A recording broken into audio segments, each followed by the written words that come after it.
Hello, everyone, and welcome back to another episode of the Sports Porch. My name is Jeffrey Anderson. Thank you all so much for tuning in once again. So, on this episode, I got a couple topics I want to talk about. MLB Trade Deadline just got over with, so we'll talk about some winners and losers from that.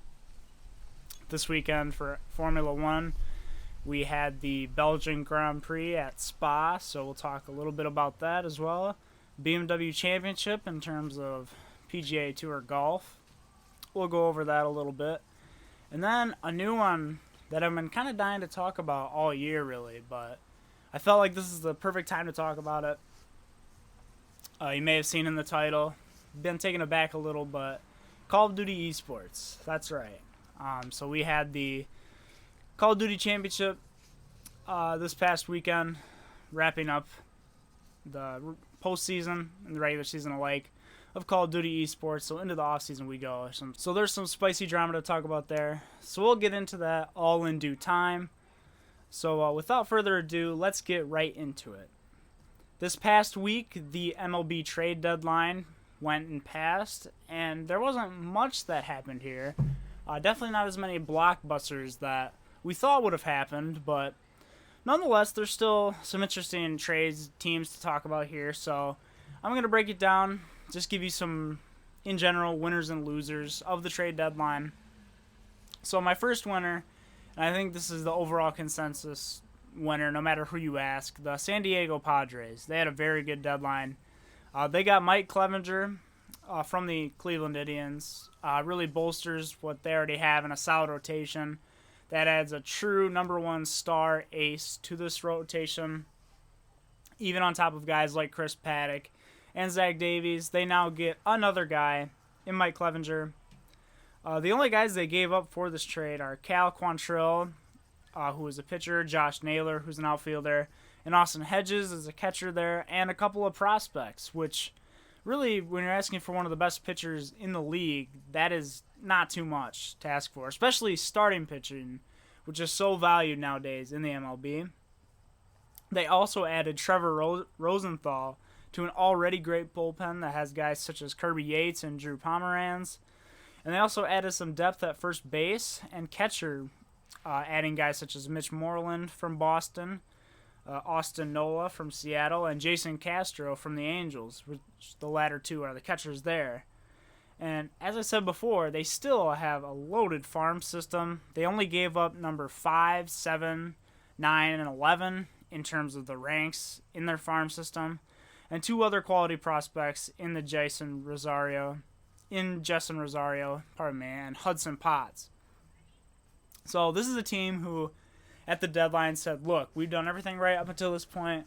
We had the slow rebuild. We signed some splashy free agents in the offseason. Now let's go out, get those final pieces to try to make a run at this thing when it comes October. So good job on the Padres. They got a lot good done in this trade deadline window, so very good for them. Next winner is the Oakland A's. So they got two solid players, one of which is slumping this year. So they sort of have these buy low, sort of low risk, high reward moves that they did. So first off, they got Tommy La Stella from the Angels. This is a very good pickup. He is such a good hitter. This dude never strikes out. So if you want to hear something crazy, especially for today's MLB, where it seems that all guys do is strike out and hit home runs, Tommy La Stella, up to me writing this, has had 117 plate appearances this year. He's only struck out 7 times. That is easily the best mark in the MLB in terms of strikeout percentage. The guy never strikes out. It's actually crazy. They also acquired Mike Minor, starting pitcher from the Rangers, who even on a down year this year, he's had a 5.60 ERA, whip of 1.35. That's still a boost to the rotation, especially if he can get back to his form, which he's had in the past. And they only gave up Franklin Barreto, cash, and future considerations for both of these players, who will some way or another factor into their plans to go after the pennant this year. So really, as I said before, they really gave up peanuts in comparison to what they get back in a player such as Tommy La Stella and Mike Minor, if he will live up to his potential. That's the main question with that. So then my final winner is the Toronto Blue Jays.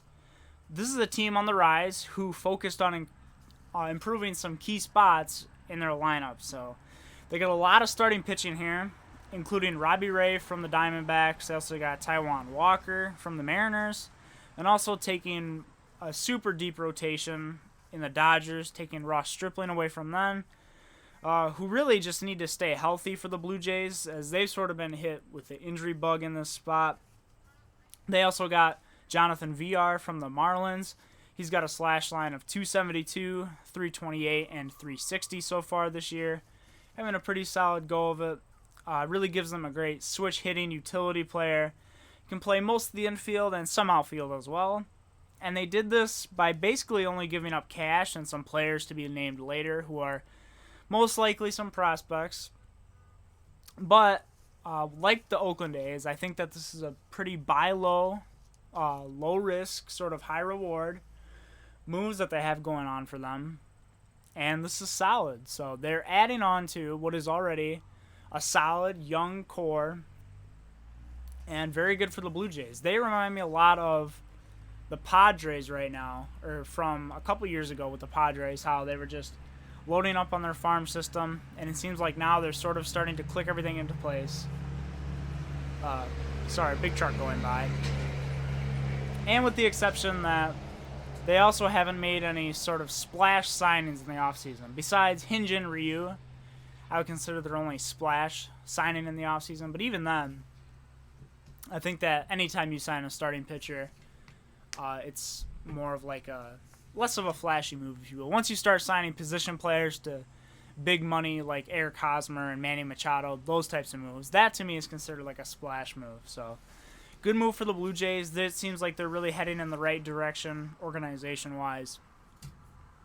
So very good for them. Now let's go into the losers side of things. So the first one we got to talk about is the Cleveland Indians. The main reason they're here is they gave up Mike Clevenger for a whole lot of nothing, honestly. And while they did get a decent haul of prospects overall, none of them are projected to be stars, if you will. So when you're trading a guy like Mike Clevenger, when you're trading anyone really, you want to make sure that you get a return on your investment. So basically, when you're trading away a guy like Mike Clevenger, you have to say to yourself, okay, we know Mike Clevenger is a top 10, top 15 pitcher in the MLB right now. So we have to make sure that whatever we get back for him will be a return on our investment in this player. So they're saying to other teams, look, we're going to give you this guy. You need to give us something in return that will eventually equal, if not be better than Mike Clevenger. And with the guys they got in this deal, they really didn't make a dent, honestly, and especially in a loaded Padres farm system that can definitely afford to throw a few guys away. Not really throw a few guys away, that's the wrong term there, but they have a deep enough farm system where they could have taken some really high level, high caliber prospects from the Padres for one of the best pitchers in the league. But I do understand why he was traded the way he was. So if you did not hear, him and Zach Plesac broke team protocol. They went out when they weren't supposed to, and I'm not sure if either of them tested positive, but they broke team protocol, went out. The entire team was furious at them. They were very mad, and I think the Indians looked at this and were like, we can't have these distractions in the locker room. We just got to get these guys away as soon as possible. We'll take whatever we can get from Mike Clevenger, even though we'll still try to get the best that we can. So they did make the smart move, I believe, by getting rid of him for the organization as a whole. But what they got back in return for him, I do not think was enough. And I think that ever since the moment that they broke that protocol, that's when they should have been looking to trade Mike Clevenger. Because then I think they would have had more time to sort of feel the market, feel what they could get for him. And I think that's the reason you saw them get so little in return for such a guy like Mike Clevenger. I think last minute, they really realized the resentment that he had throughout the locker room, in the clubhouse, and how he really wasn't on his teammates' side anymore. And so I mean, I hope it works out for the Cleveland Indians in the future. Giving up Mike Clevenger like this for what little prospects they got, I hope they work out for him. But as of now, they have to go in my losers category. Also a loser in my mind is the Texas Rangers. The main reason is that they had a lot of pieces they could have traded away to build for their future. One in particular, and they just didn't pull the trigger. So Mike Minor is gone, and he was struggling, so it makes sense that he was traded away. But a 32-year-old Lance Lynn is still here, who was 1 year older, mind you, than Mike Minor. Actually, I believe he is 33, and Mike Minor is 32. And he's a major player on the market. He's a very good pitcher, and they could have had plenty of teams that would have been willing to shell out some prospects for him, as well as Joey Gallo, if they wanted to go that route and trade him away and get some really good pieces in return for him. Over the last couple of years, he's sort of figured out how to stop. He figured out that besides hitting home runs, you can also get, singles, doubles, things of that nature. You don't have to either hit a home run or strike out every time. Joey Gallo figured that out. But I do understand why he's still here. He's young, 26 years old. So he could potentially be with this team later down the line when they decide that they're ready to compete again. But my main issue is that Lance Lynn is still here when they could have gotten a huge haul for him.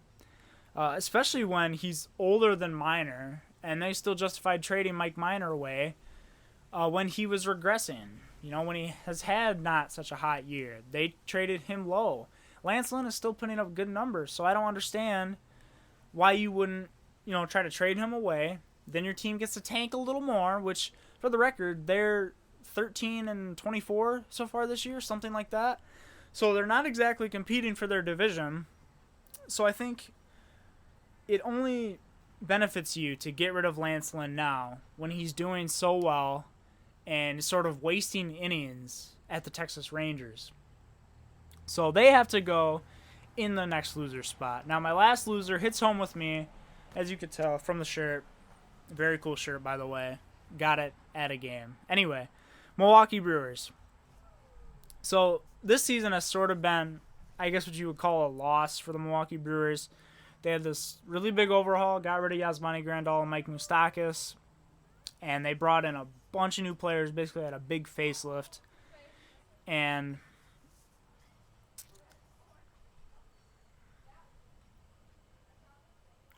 this just hasn't worked out for them.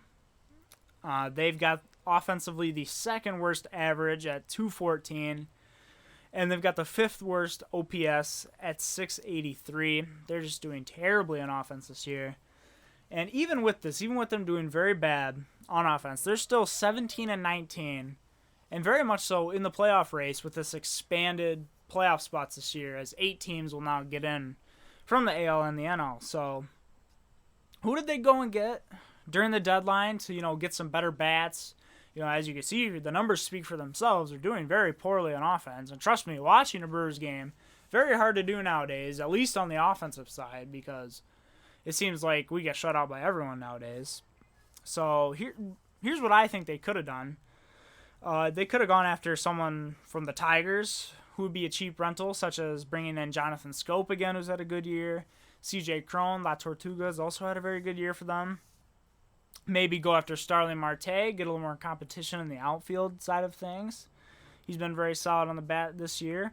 Maybe bring back Jonathan Villar from Miami, who's another team who you maybe throw a prospect or two at them in return for Jonathan Villar, who you get for a year.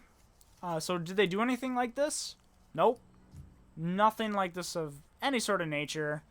Instead, the Brewers sort of sat and twiddled their thumbs, honestly, which I find very odd considering that they've been pretty ambitious at the past couple of deadlines. 2 years ago, or 3 years ago now? Wow, time is flown by very fast. Whenever it was, Mike Moustakas came over in that big trade with the Royals. They also traded Christian Yelich in the offseason, traded for him. That's obviously worked very well for them. So I just don't understand why you wouldn't try to go out and get another bat for this team who is struggling dearly at the position. I guess the only reason that I could think of as to why they wouldn't be willing to trade away anything is because they don't have anything to trade away. So Their farm system is really bad right now. They don't have a single top 100 prospect. Now that they've got guys such as Keston Hero and Orlando Arcia who have sort of graduated. So, I don't know. As a Brewers fan, it seems like the team is sort of stuck in limbo right now. We're sort of competing this year, but at the same time, it's looking really rough offensively. And then for prospects, we don't really have that marquee, like, number one guy who can come in here and help us out. So that's why I have the Brewers on my losers list. That wraps up my coverage of the trade deadline. Not a whole lot happened, but there were still some interesting moves to talk about. So now let's move on to Formula One, Belgian Grand Prix at Spa, one of the best tracks on the schedule. Love watching the guys at Spa. You have iconic turns such as Eau Rouge here. Very fun to watch, except for this year, because this year has been, well, this year. So we had, big shocker here, I know, right? You had Lewis Hamilton, Valtteri Bottas, Max Verstappen, 1, 2, 3.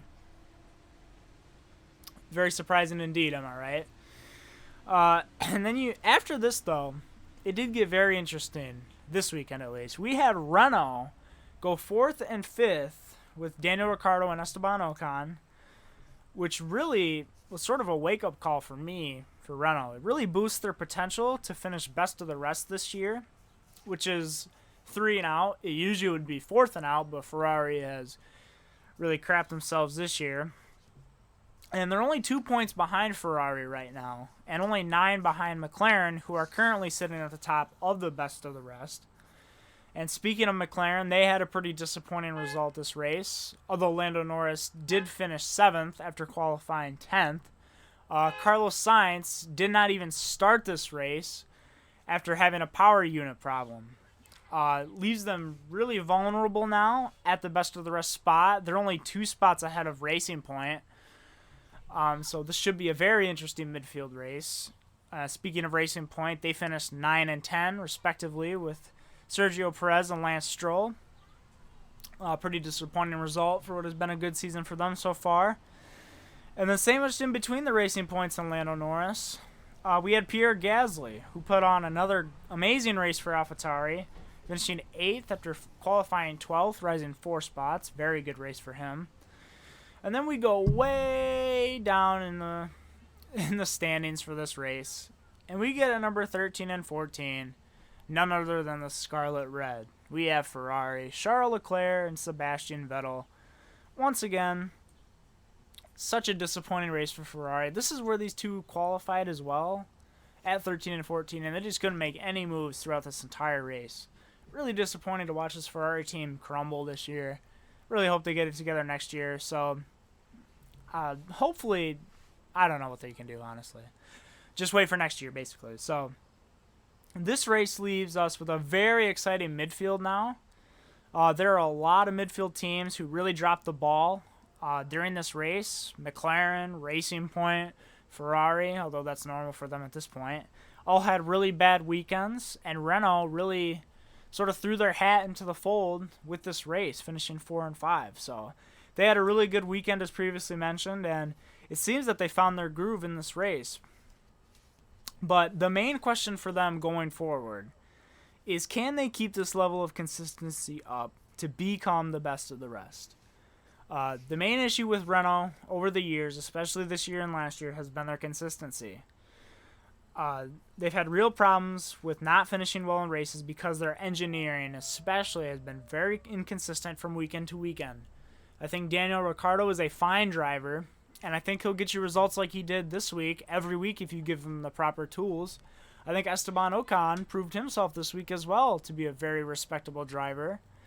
And I think that with the way Renault have gone about this year, I think it's going to be very interesting to see how they sort of progress going forward.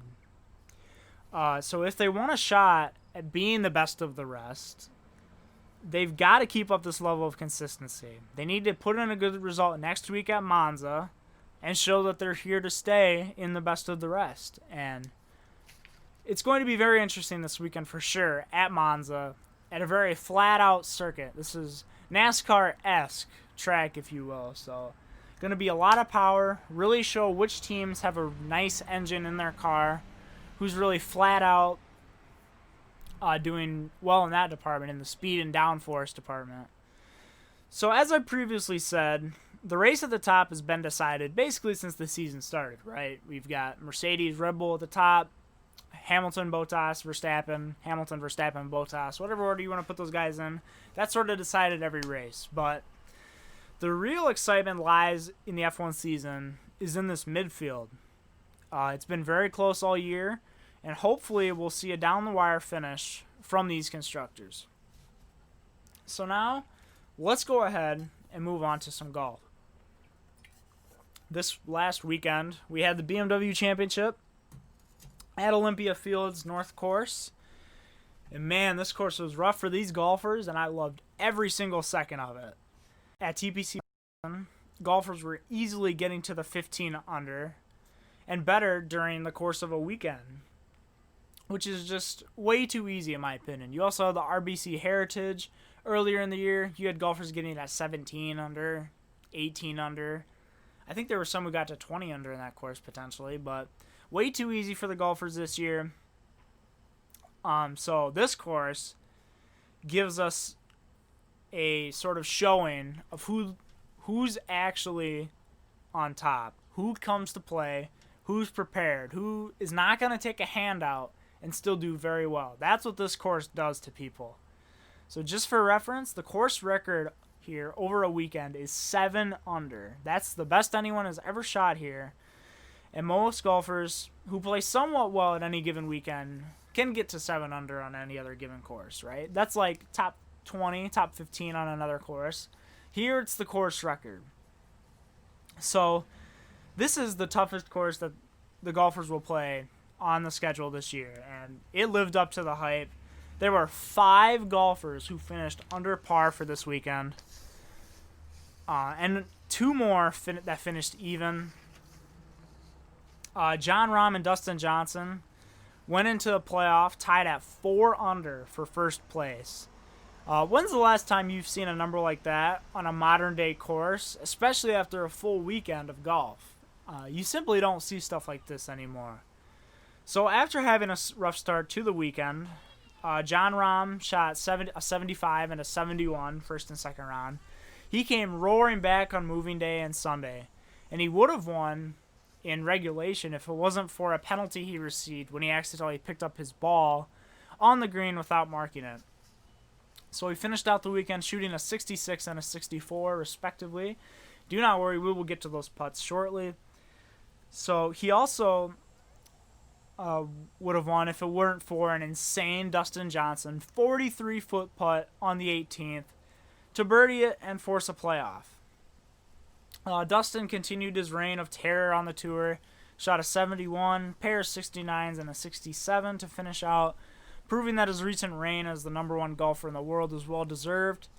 And so while DJ did come back and tie it, in the playoff, somehow Jon Rahm hit an even better putt to win the event. It was actually one of the best finishes we've seen this year.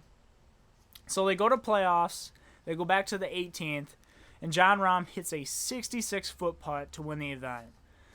This was a great weekend of golf, especially with the 2 top-ranked golfers in the world, Jon Rahm and Dustin Johnson, both going at it, putting up some highlight reel plays, and really showing to me that golf is, talent-wise, in one of the best states we've ever seen it. So for my money right now, I always have in my mind a list of golfers who I think any given weekend come out winning the whole thing. So here's my list right now. I have Dustin Johnson, Jon Rahm, Justin Thomas, Rory McIlroy, Collin Morikawa, Webb Simpson, Bryson DeChambeau, Tony Finau, Matthew Wolff, and I'm sure I'm missing some. You could probably put someone like Brooks Koepka maybe on that list. He's kind of been struggling as of late. You could also put guys such as, if you want, I guess you could put Tiger Woods. I don't think he's that good anymore. But anyway, golf is, basically I'm trying to say here, golf is in one of the best spots we've ever seen in terms of talent and especially in terms of youth. Most of these guys are either young, barely 25, such as DeChambeau, Wolff, and Morikawa, or you have guys who are really hitting their primes. You have guys such as Dustin Johnson, Tony Finau, Rory McIlroy really hitting the prime of their career right now. So I would suggest that anyone who's watching or listening to this, if you haven't watched golf since the days of Tiger Woods, since the days when Tiger would whip everybody's butt on tour, I think now is a better time than any to get back into watching some championship golf. So now let's move into something a little bit different to finish out the show. Competitive Call of Duty. Now, you might be asking yourself, Jeffrey, why are you covering this? Why Call of Duty out of all things? Aren't you supposed to be a sports podcast? And yes, that is true.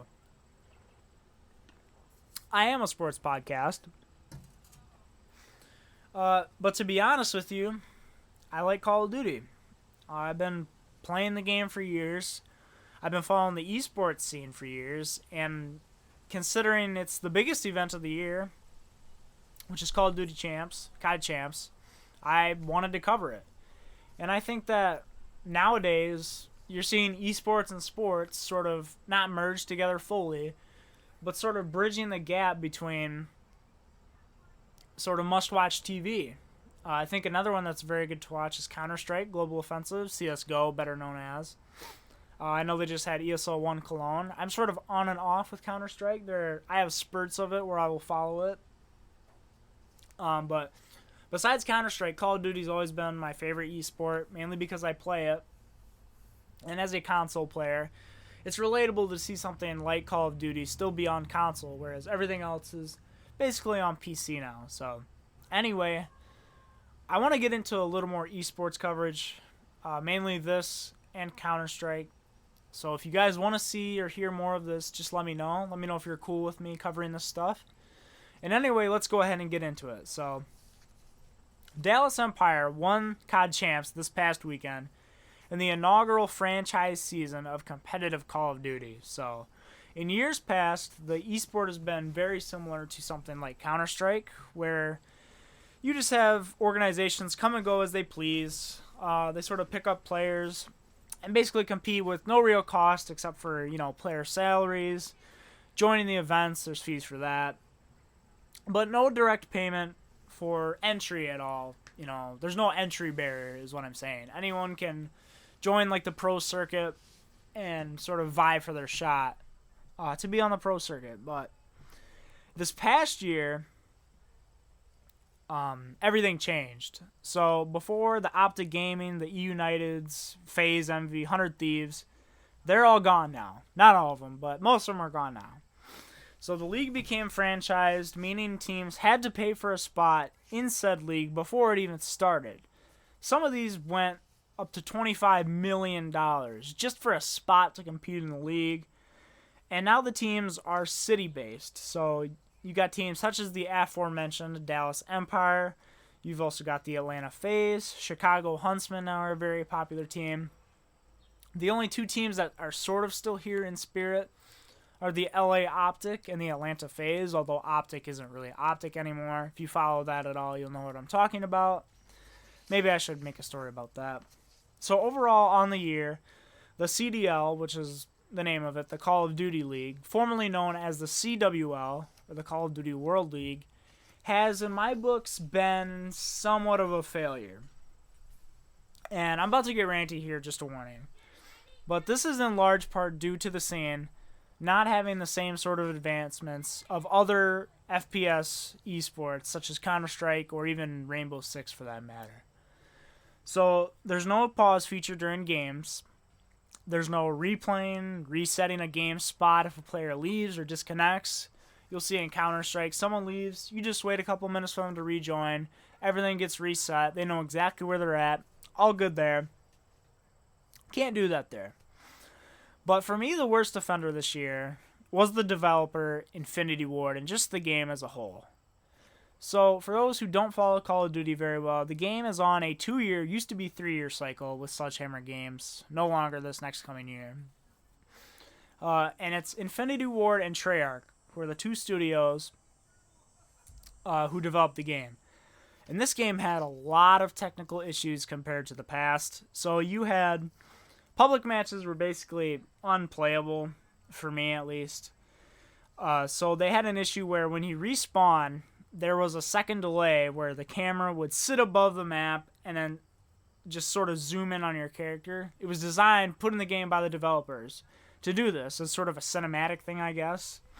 And so the pros, when they were initially playing the game, they would use this as basically a UAV, because when you're in this above state, you could still see everything that's going underneath. So you could call everybody out from above there. So the pros started calling this a sky UAV because, like I said, you could basically see everybody during this short 1 second phase during the spawns. It would eventually be removed from the pro games and the playlists, but it's still something that should have never really been in the game. Also, they introduced a squad spawning system. This is the worst offender for me. This means that if one player breaks through a wall of, let's say there's like 4 people holding a hill and like hardpoint, let's say, you've got 4 guys who are sort of pushed up, but one who's still in the hill. And a guy manages to just sneak around the edge of the map. So let's say for those of you watching, you have a line of players here, and then a guy gets just behind here.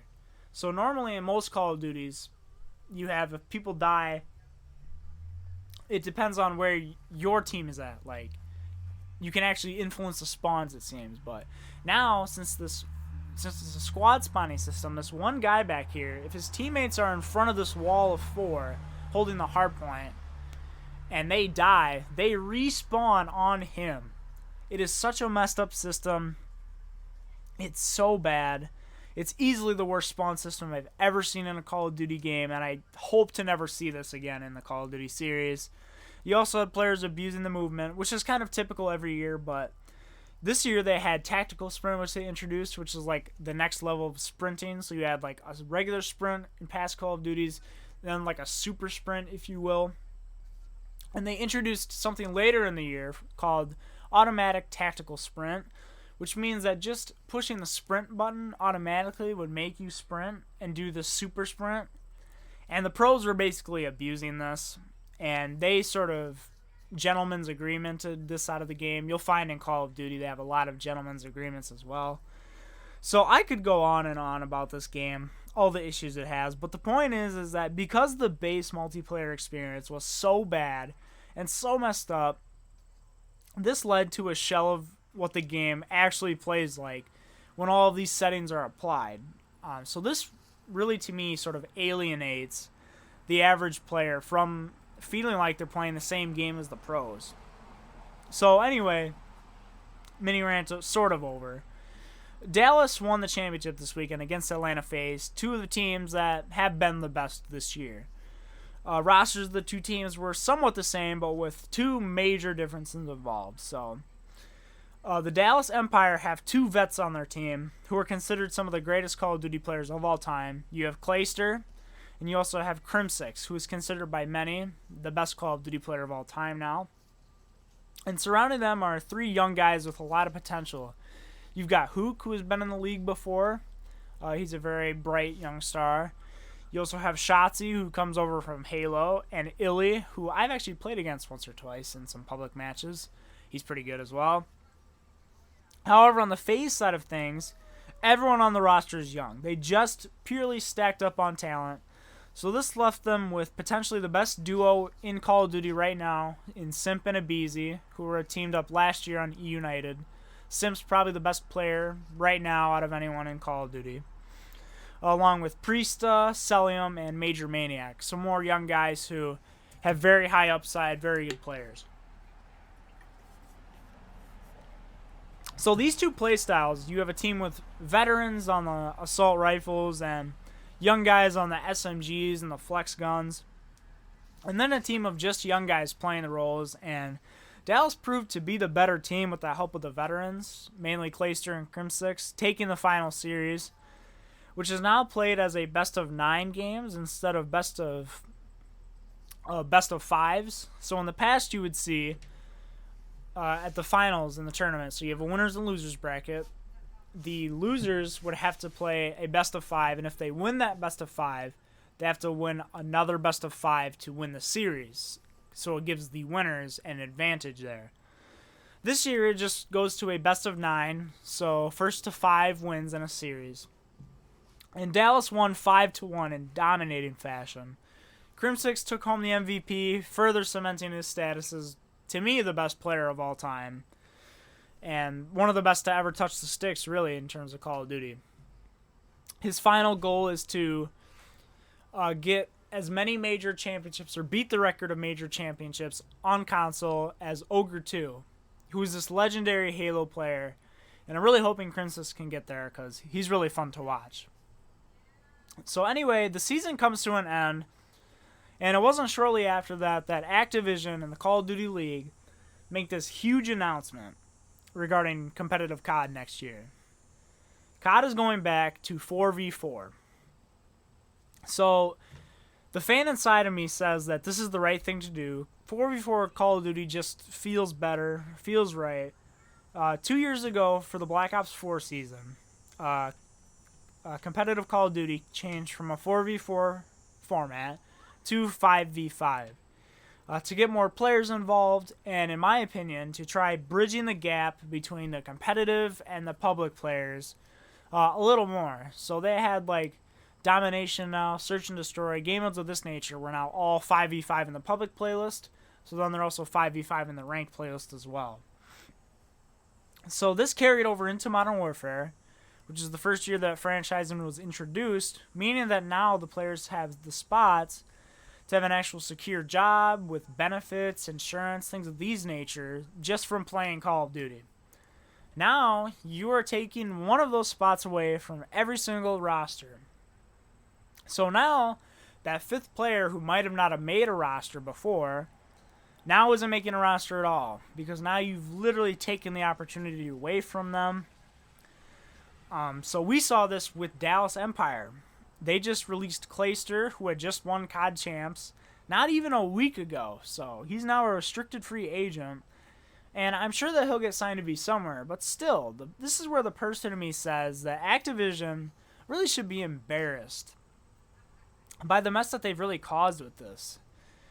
If they introduced 5v5 back in Black Ops 4, and they weren't really committing to it for the future, or they were doing it as like an experiment, what was the point of giving that extra spot in the franchising? You know, if you weren't going to do it going past Modern Warfare, past franchising, where this is a legitimate job now for these people playing, it doesn't make any sense to me. It's a terrible look for the league, as you're just screwing players over now.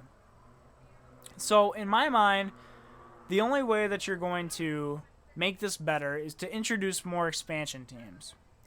So right now there's only 12 teams in the CDL, and I think that they need to introduce 2 or 4 more teams so that you have these 5th guys on the rosters who could now join another team, join an expansion spot, and sort of have that job security back. So this to me is kind of just nail in the coffin for Call of Duty in a year where the esports scene kind of floundered in what was really supposed to be a flagship year for the series. It's kind of disappointing, really. I mean, you had franchising, city-based stuff, all this exciting stuff that they were planning on doing, just kind of down the drain, really. And it's really frustrating to watch. So hopefully they can get their stuff together in the future. That's my coverage of COD Champs. And let me know, once again, if I should cover more esports in the future. You know, whether it be Counter-Strike, whether it be something like Rainbow Six potentially that I could get into. Rocket League I'm not really into very much. You know, things of these nature. Just let me know in the comments below. So that's going to wrap up the show, guys. A little shorter episode today. Thank you all so much for tuning in and watching. Next week, going to be a big one. Going to have NFL predictions out. And mark my words, please, if I don't get this done, I might not do the Sports Porch ever again. Please mark my words when I say this. I will have that out, uploaded. You'll be able to listen to that by Wednesday. Sometime on Wednesday, you will be able to listen to the NFL predictions. So all 32 teams, all divisions, I will be giving my regular season predictions for who's going to win there. All that sort of nature. Also, I have my fantasy football draft coming up, so I'll probably be doing something with that. I'm not sure how well that would work in a podcast format, so I'll probably just end up uploading that to YouTube as its own thing. Speaking of YouTube, YouTube at the Sports Porch, Facebook at the Sports Porch. Make sure you also follow Twitter and Instagram at Real Sports Porch. My personal Twitter and Instagram are JeffreyA2017. Once again, thank you all so much for tuning in, listening, watching, whatever the case may be. And I will see you guys on the next one.